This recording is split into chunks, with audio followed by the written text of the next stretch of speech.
Captain Kildare's joke break. How you doing? So in Russia, there's a 10-year waiting list to buy a car. You have to prepay for it. Then you have to wait for 10 years. So the guy goes in to buy a car. Car would you like? He says, I want this. Says, all right, get $10,000. Pays the money. Name, I got all the information. I'll see you in 10 years. And the guy says, morning or afternoon? He says, well, what difference is it going to make in 10 years? He says, well, the plumber is coming in the morning.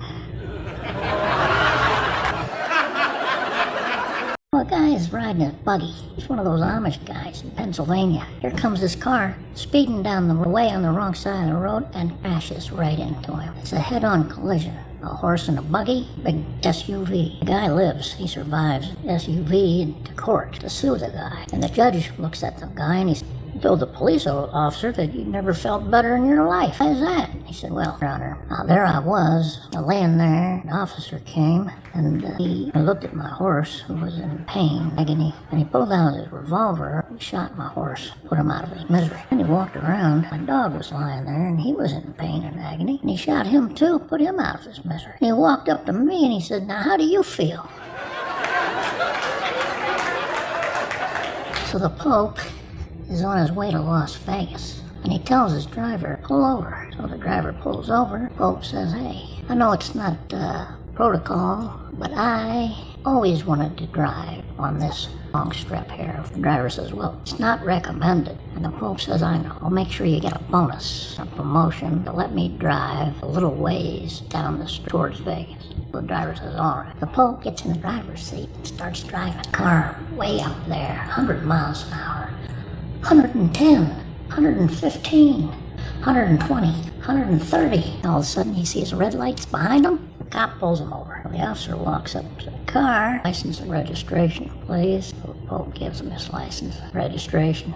He says, I'll be right back. Goes back to his car and he says, calls his commanding officer and he says, I have pulled over somebody, very high profile. I'm not sure what to do. His commanding officer says, well, who is it? Not sure. He says, well, is he a senator? I don't think so. Well, governor? I don't think he is. No. Is he the president? Oh, he's not. He says, well, who is he then? I need to know who he is. And I'm not sure. But his driver is the Pope.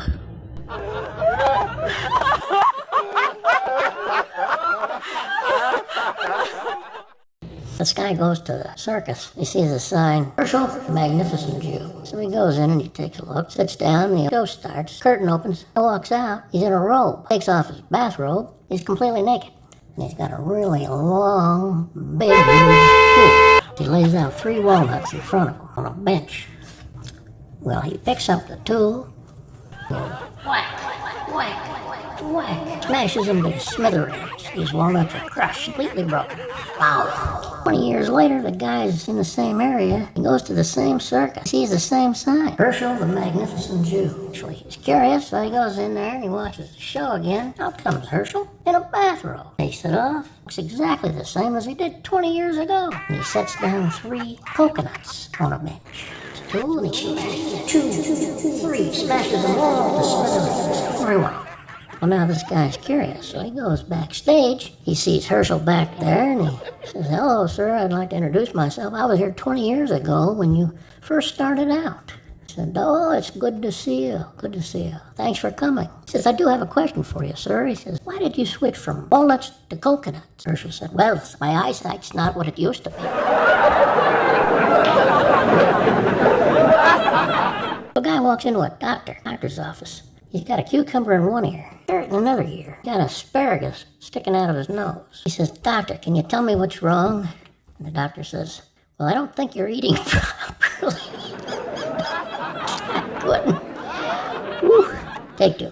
Doctor, can you tell me what's wrong? The doctor looks at him and he says, I don't think you're eating properly.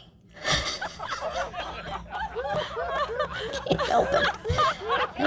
That's hard to say. Whew. Where was I? Oh, yeah. So Max and Martha, an old couple, getting ready to go to bed. Martha says she's going to go to the bathroom. And, Martha goes to the bathroom. Max hears her call. Max! Come quick, Max!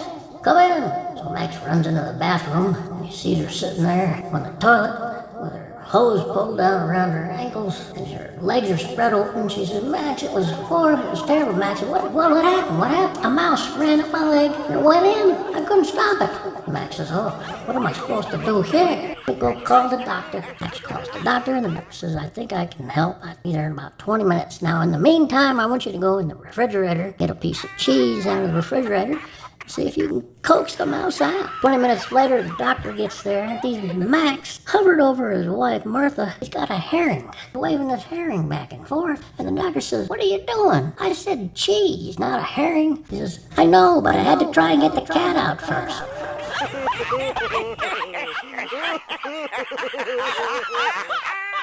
So, because of the miracle of modern science, 86-year-old woman is able to conceive and have a baby. Carry the baby for full term, has this baby 9 months later, takes the baby home, and a friend of hers stops by. She says, hey, Maggie, it's Rebecca. I wanted to see the baby. He says, well, I'll show the baby to you a little bit later. Rebecca says, well, I want to see the baby now. Took a long drive to get here. I want to see this baby. He says, no, just hold on. Sit down and have a cup of coffee. I'll make you some cookies. You can see the baby in a little while. Why do I have to wait to see this baby? She says, I came a long way. I want to see the baby now. Maggie says, all right, look, I'll show you the baby when it starts to cry. She says, why do I have to wait until the baby starts crying to see the baby? She says, I forgot where I put him, okay? So this old guy's driving along. He sees a siren behind him. He pulls over. An officer walks up the car and he says, sir, do you realize that your wife fell out of the car about a half a mile back? He said, oh, thank God. I thought I was going deaf. The old Jewish ladies are getting together and they're knitting. Get to the first one. They says, how's your son doing? She says, oh, he's doing great. He's a doctor in Beverly Hills. He's the head doctor in brain surgery. Doing very well. He's done very well for him. So the second lady says, how's your son doing? Well, he's doing great. He's a lawyer in Brentwood. He's the head attorney firm. They're trying corporate cases. Doing very well for himself. And they get to the third lady and they say, how's your homosexual son doing? He says, oh, he's doing very well. He's got 2 new lovers. One's a doctor in Beverly Hills and one's a lawyer in Brentwood.